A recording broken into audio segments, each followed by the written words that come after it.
Muy bien, dice que se está cortando, entonces vamos otra vez. Que el Señor esté con ustedes. Y con tu espíritu. Lectura del Santo Evangelio según San Mateo. Gloria a ti, Señor. En aquel tiempo Jesús dijo a sus discípulos: si tu hermano comete un pecado, ve y amonéstalo a solas. Si te escucha, habrás salvado a tu hermano.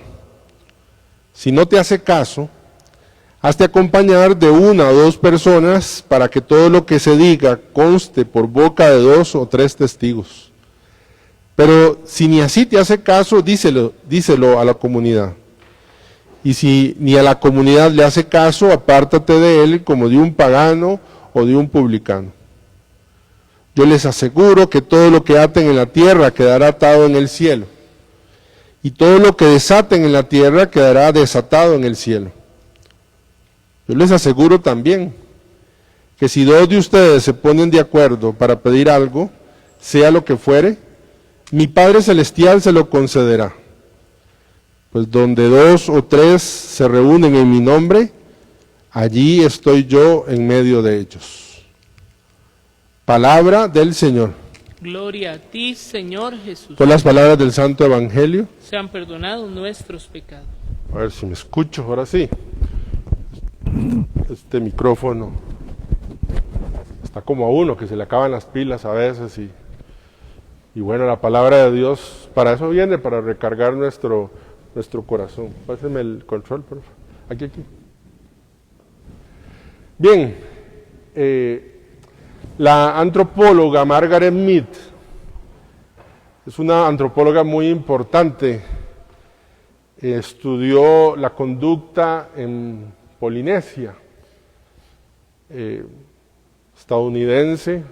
También debo decir de que es una de las pioneras sobre el tema del género, pero su trabajo sobre la antropología es muy importante. Un estudiante le preguntó alguna vez en una clase que para ella cuál era el signo de la civilización de una cultura, es decir, para ella, cuando una cultura empieza a ser civilizada, tiene signos de civilización. El estudiante pensó que posiblemente iba a responder que cuando empezaron a utilizar la rueda, por ejemplo, que cuando inventaron el anzuelo, que es uno de los primeros instrumentos de caza, porque eso pues mostraba un poco que el hombre en su desarrollo había entendido esto de cazar, o el hacha, por ejemplo, también es un instrumento. Y curiosamente la respuesta de Margaret Mead fue que el signo para ella de que una cultura se empezó a civilizar es cuando se encuentran huesos de fémur quebrados pero sanados. Qué curioso. Y explicó al estudiante que es que en el reino animal, cuando un animal se quiebra el hueso, la pierna, va a morir. ¿Por qué? Porque no se puede alimentar o no se puede defender. Si no se puede alimentar, pues muere de hambre, y si no se puede alimentar, si no se puede defender, pues alguien lo va a matar otro en la cadena alimenticia. Y que cuando ella encuentra cultura, huesos que han sido, de fémur especialmente, que han sido sanados, es porque muestra que en esa cultura alguien se encargó de esa persona, se encargó de defenderlo y se encargó de alimentarlo. Es decir, para ella la civilización son aquellos signos donde se muestra que alguien se está preocupando por el otro, que uno se preocupa por el otro.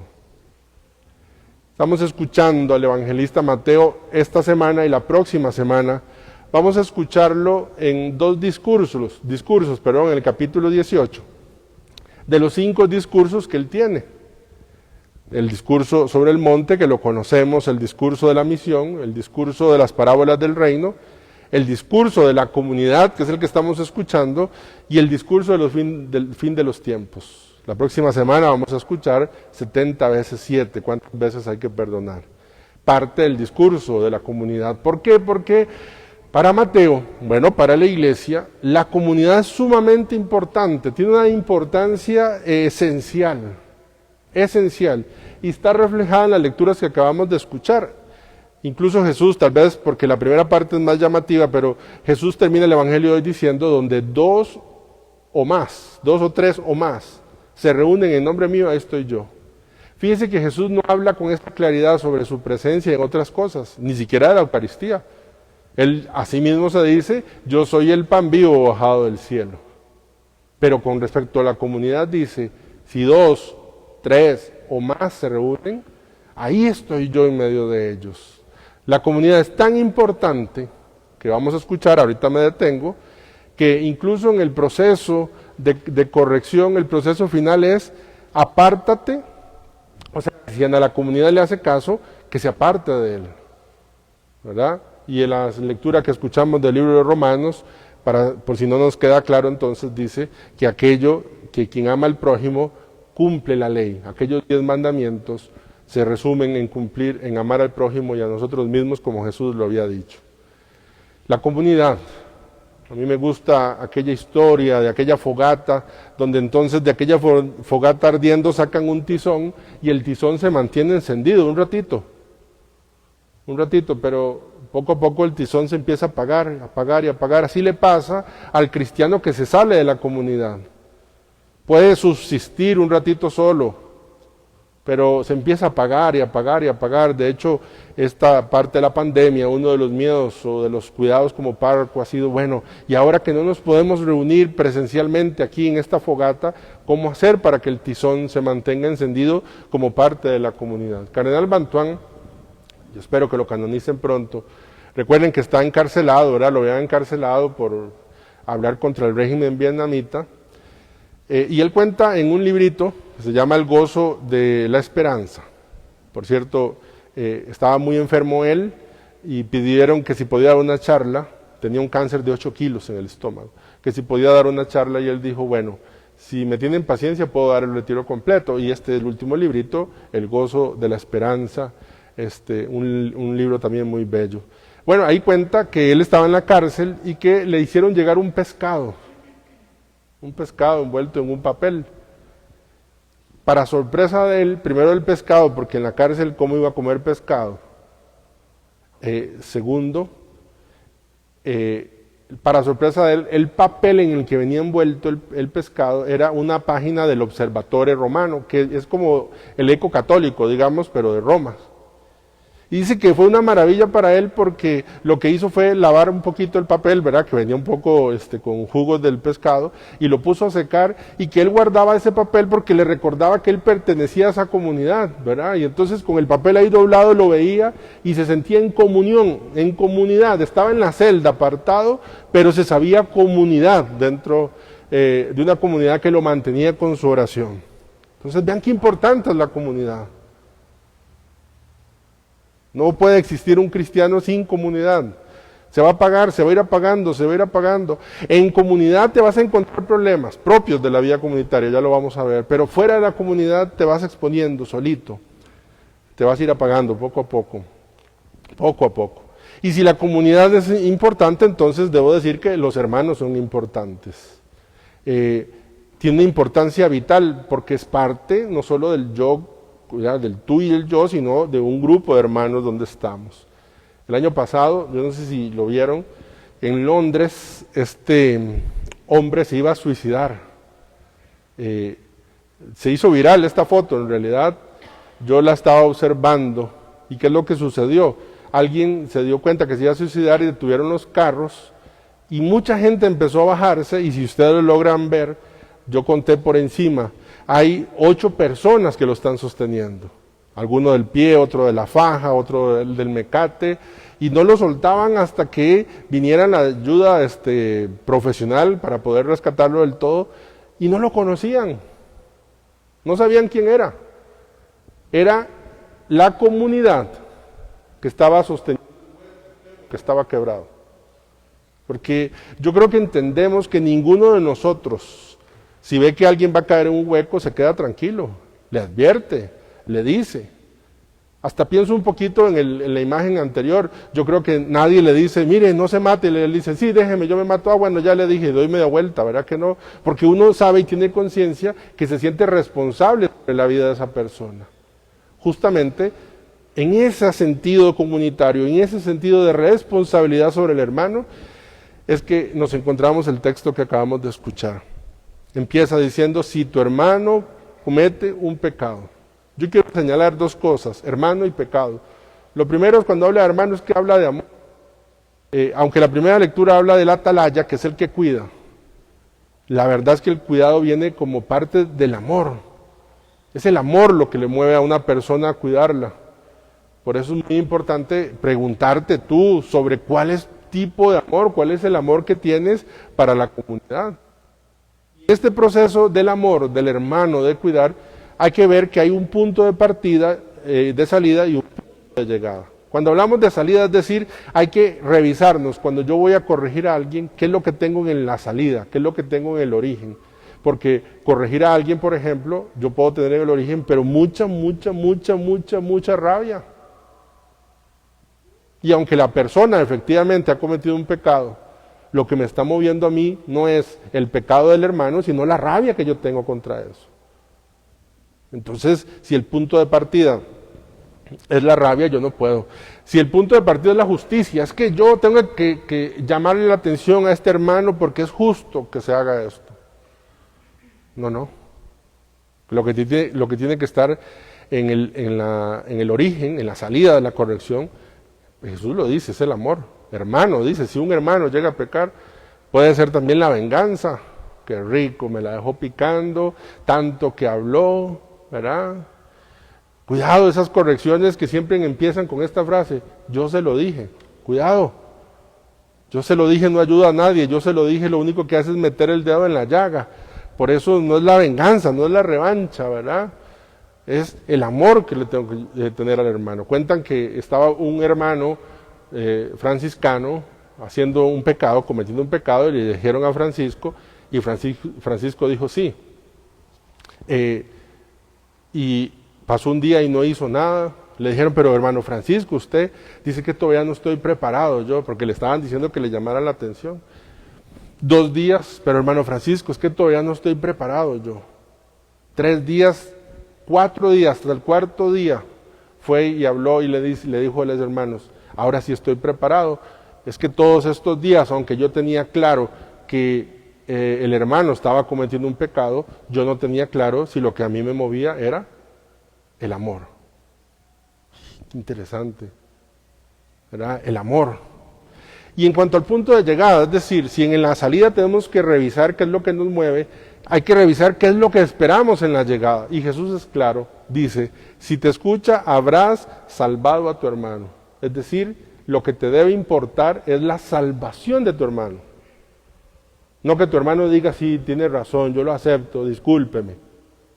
No, lo que hay detrás, lo que hay al final de este proceso de corrección es que usted y yo entendamos que lo que estamos ayudando es salvar al hermano, como aquel hombre en Londres amarrado al puente, que es lo que están haciendo todos aquellos 8 que ni siquiera conocen.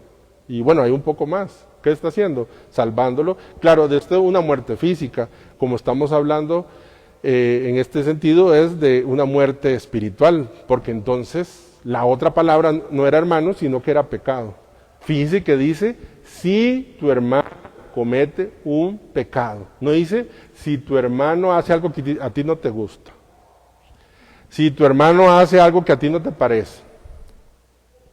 Dice, si tu hermano comete un pecado. La materia de la corrección es el pecado. Es el pecado, y esto hay que tenerlo tan claro que Santo Tomás de Aquino decía que la misma pena está establecida o le espera a quien comete el pecado como quien no hace nada. Porque era tan grave la circunstancia que aquel que queda callado frente al pecado se vuelve cómplice del pecado.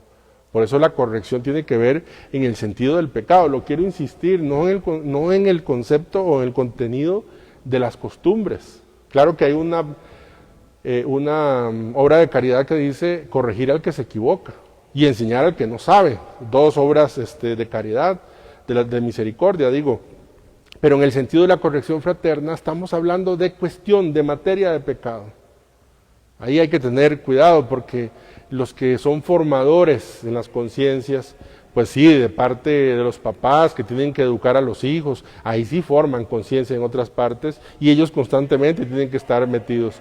Porque es muy difícil, pues es muy peligroso, A veces discernir si yo estoy corrigiendo a alguien por la verdad del hecho o porque a mí me hirieron en el amor. Pero cuando el pecado, cuando el tema es el pecado, debe ser más claro saber que lo que me importa es la verdad del hecho y no tanto que me hayan herido a mí, que el amor propio me lo hayan herido. Ok, dicho esto, yo quiero ir avanzando para terminar, que hagamos este mismo recorrido, pero pongamos atención en algunos pasos. En el primer paso es para cuidar al hermano. ¿Qué debo hacer yo para cuidar al hermano? Jesús lo hace muy claro, lo deja muy claro. Lo primero le dice, ve y amonéstalo a solas. Qué interesante, miren el amor cómo llega, donde lo primero que le importa es la buena fama de la persona. Está cuidando al hermano. Seguramente es público el pecado porque se ha enterado él de que alguien cometió un pecado, pero miren que el primer paso es a solas, a solas. Esto ahorita lo voy a insistir, a solas, es con la persona interesada, con la persona que se necesita, a solas. ¿Cuánto efecto positivo tendrían nuestras correcciones cuando se hace la corrección a solas? Primero con la persona a solas. ¿Cuántas cosas, cuántos cambios de actitud sería si primero es a solas? Yo conozco los papás y las mamás que con mucho amor hacia sus hijos, que quieren corregirlos porque efectivamente hay un pecado. Primero le comentan a una hija, luego al otro hijo y luego al otro hijo, y qué hija le digo, no le digo, y al final el último enterado del asunto era la persona. No estás respetando el proceso. Si querés pedir consulta a alguien que si debes o no debes, es al Espíritu Santo, porque estás brincándote un paso. Es tú y la persona a solas. No dice antes de haber consultado, no, dice a solas.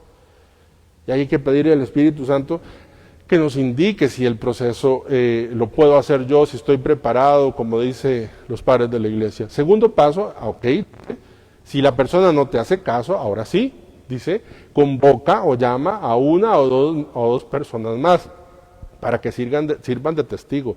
Pero atención, si en el origen estaba que debe haber amor, también tienes que discernir que los hermanos que llames para ser testigos les mueva el amor. Porque si no estás seguro que a ese hermano que vas a poner como testigo le mueve el amor, entonces también estás induciendo a un error en la corrección. Hay que visualizar quién ama a ese hermano. Esto en psicología le llaman intervención, ¿verdad? Intervention, le dicen los gringos, que sientan a la persona y tal cosa y le hablan y demás, normalmente de gente, pero esto es parte de un proceso, ¿verdad? Yo pienso que uno siente que alguien está preocupado por uno cuando insisten, pero si de pronto ya vienen 4 y nunca me han hablado, y dicen, ¿qué es esto? Y no me han dicho nada. Por eso hay un proceso. El paso número 2, entonces, dice, bueno, y si no te hace caso, ni a ti a solas, ni con testigos, entonces ahora sí, díselo a la comunidad. Yo insistía el otro día en la misa entre semana que estamos en la época de lo público. Todo lo que nosotros pongamos se vuelve público. La corrección fraterna no se hace, si yo voy a corregir fraternamente no lo puedo hacer desde lo público, porque una vez que yo en una red social ponga algo, se vuelve público, y el debate es público, y entonces todo el mundo puede opinar, y hay cosas de las cuales la gente no debe opinar, hay otras cosas, que para eso son redes sociales, justo, que se ponen allí, entonces se debate, pero sobre la vida personal, sobre la vida íntima, sobre la vida matrimonial, sobre si un hijo es o no es de la forma de que si un esposo es o no es tal cosa. Entonces miren que es así. Luego porque la comunidad, sea como sea, hay que tener cuidado, se habla del chisme cristiano.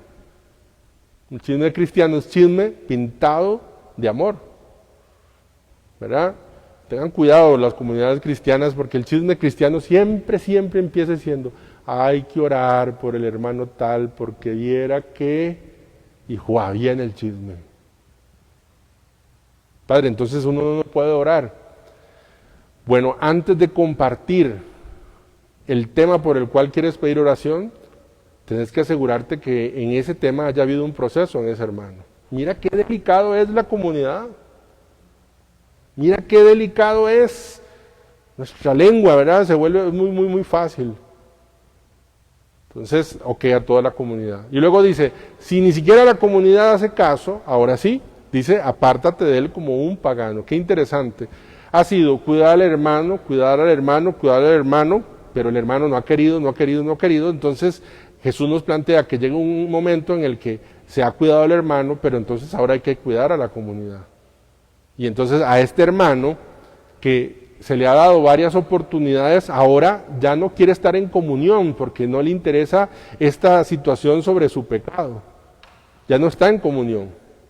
De hecho, en la Iglesia Católica, gracias a Dios, es una terminología que ya hemos ido dejando poco a poco, pero en la Iglesia Católica la pena máxima, ¿usted sabe cómo se llama? Se llama excomunión, es decir, decretar que una persona no está en comunión plena con la Iglesia. Entonces, miren qué importante es.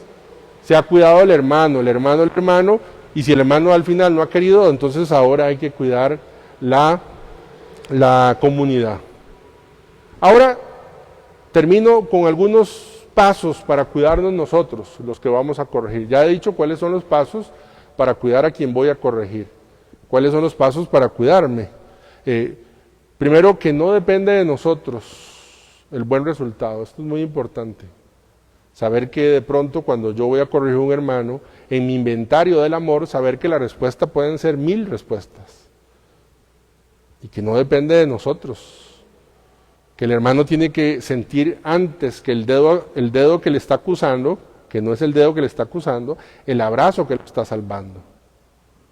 Yo otra vez me imagino a este muchacho agarrado ahí del puente, seguramente lo abrazaban muy fuerte y lo estaban lastimando un poquito, pero era un dolor producido por amor, era para salvarle. Así también, a veces, hablando algunos temas, llegamos a herir a alguna persona, pero es para abrazarla fuerte, para sostenerle. No depende de nosotros el buen resultado. Incluso Jesús lo contempla, dice, si no te hace caso. Él sabe lo que es que a uno no le hagan caso, ¿verdad? ¿Verdad que sí? ¿Verdad que Jesús sabe lo que es insistir y que uno no le haga caso a Él? Bueno, en nuestro inventario también tiene que estar eso. Pero segundo, sí depende totalmente de nosotros, que cuando seamos nosotros los corregidos, poder aceptar eso con humildad. Porque de pronto nos puede ser muy fácil, o tal vez no tan fácil, pero podemos estar dispuestos a corregir y no ser corregidos. Por eso el tercer paso es que el capítulo 18, que es el que estamos escuchando de Mateo, hay que leerlo con el capítulo 7 de Mateo. Y se lo digo, ¿cuál es el capítulo 7? Antes de ver el aserrín en el ojo del hermano, yo tengo que ver la columna, la viga que tengo en el mío. Eso no significa que yo me tengo que quedar callado porque yo tengo una columna, significa que así como hay amor por el hermano para ayudarle a salir del pecado, tiene que haber amor hacia mí mismo para yo salir también del pecado en el que estoy, en la situación pecaminosa que estoy.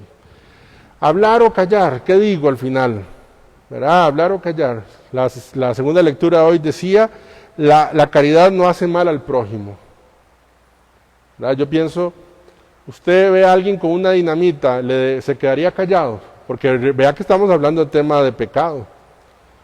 A veces excusamos callar diciendo, es que si me ama me debe aceptar tal como soy. No, y claro, en costumbres uno tiene que hacer el esfuerzo de aceptar, pero recuerda que estamos hablando de pecados y que nosotros rechazamos a pecados y amamos a pecadores.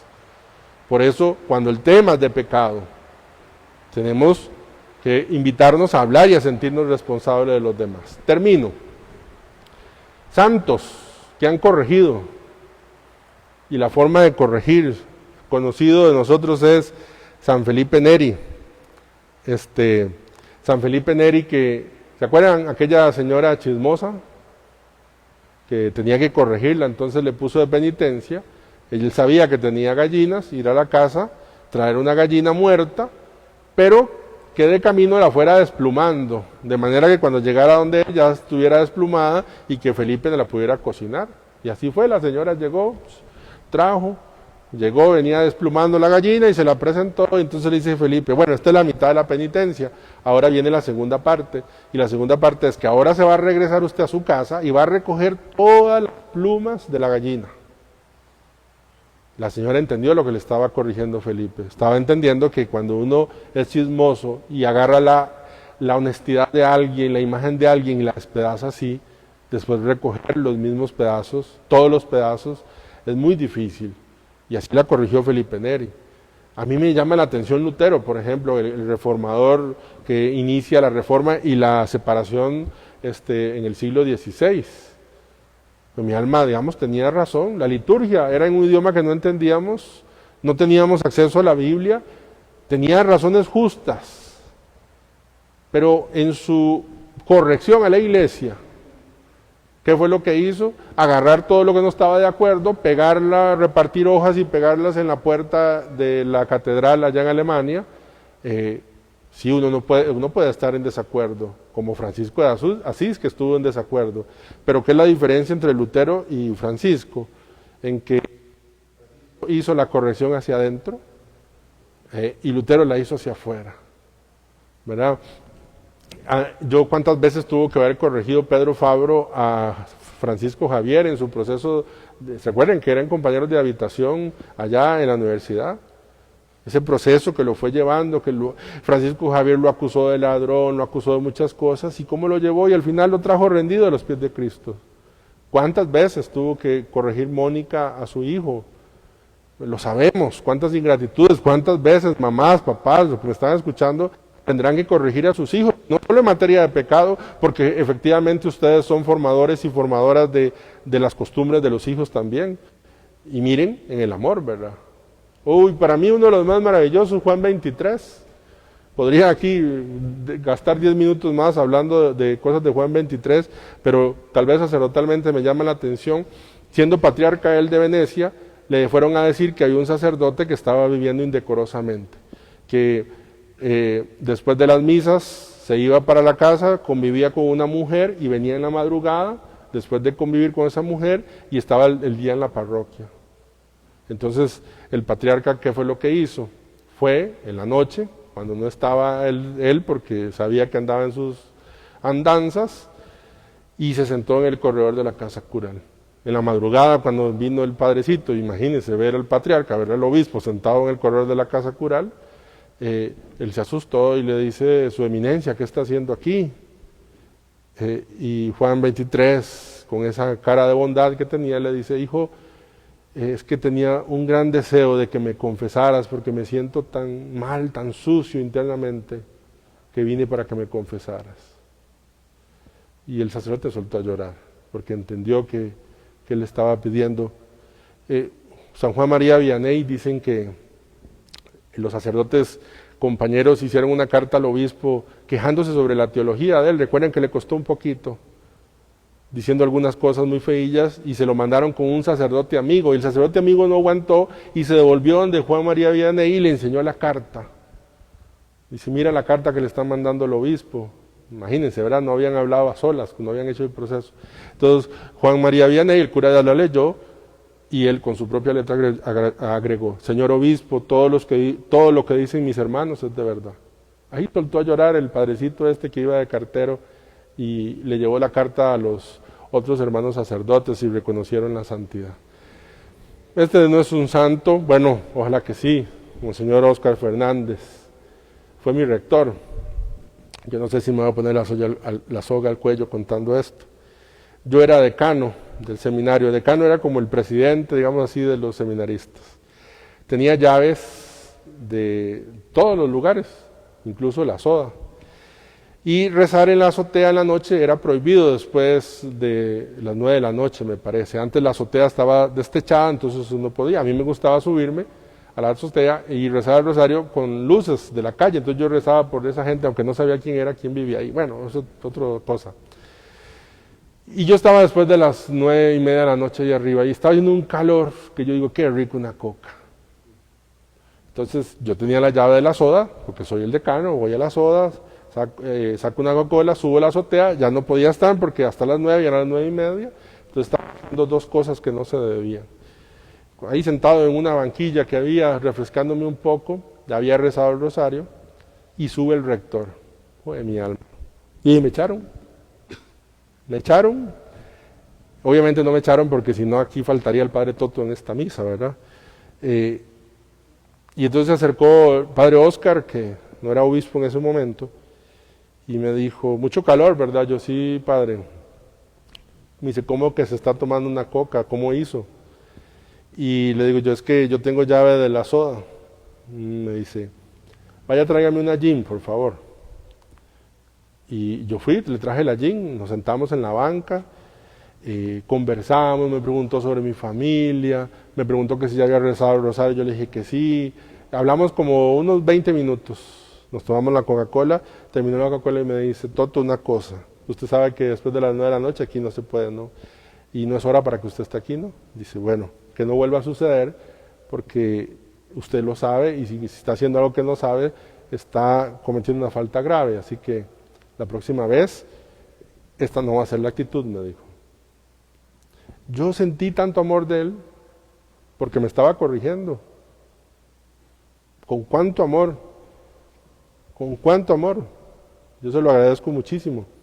Al punto, bueno, al final después es alguien que aprecio mucho y fue el que predicó mi primera Eucaristía. Me sentí corregido por él, pero me sentí amado por él. Monseñor, perdón, el padre Mosqueta, siempre le digo Monseñor, siempre me decía que cuando te toque corregir Toto, que la persona sienta más tu amor que tu regaño. Eso es dificilísimo. Terminemos. Bantuán escribió una oración pequeñita en este libro que se llama El gozo de la esperanza. Y él terminaba orando al Señor diciéndole, la comunión es un combate de todos los días tenés que combatir en la comunión. Y no digo en la iglesia, la comunión en tu matrimonio, en tu casa, todos los días.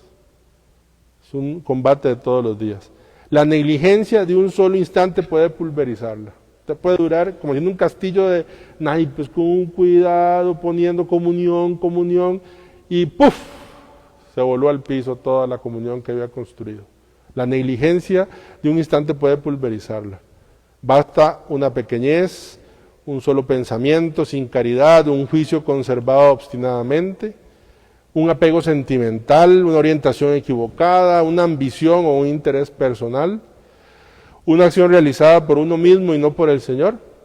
Y oraba él diciendo, ayúdame Señor a examinarme así. ¿Cuál es el centro de mi vida, tú o yo? Si eres tú, nos reunirás en la unidad. Pero si veo que a mi alrededor poco a poco todos se alejan y se van dispersando, es signo de que me he puesto a mí mismo en el centro. No es fácil la comunión, pero no podemos renunciar a ella y todos estamos invitados a cuidarnos unos a otros. Recuerden cuál es el signo de que somos civilizados, dijo Margaret Mead, de que hay huesos que se sanaron porque alguien los cuidó. ¿Cuál es el signo de que somos cristianos? ¿Se acuerdan? Miren cuánto se aman. Gloria al Padre, al Hijo y al Espíritu Santo. Como era en el principio, ahora y siempre, por los siglos de los siglos.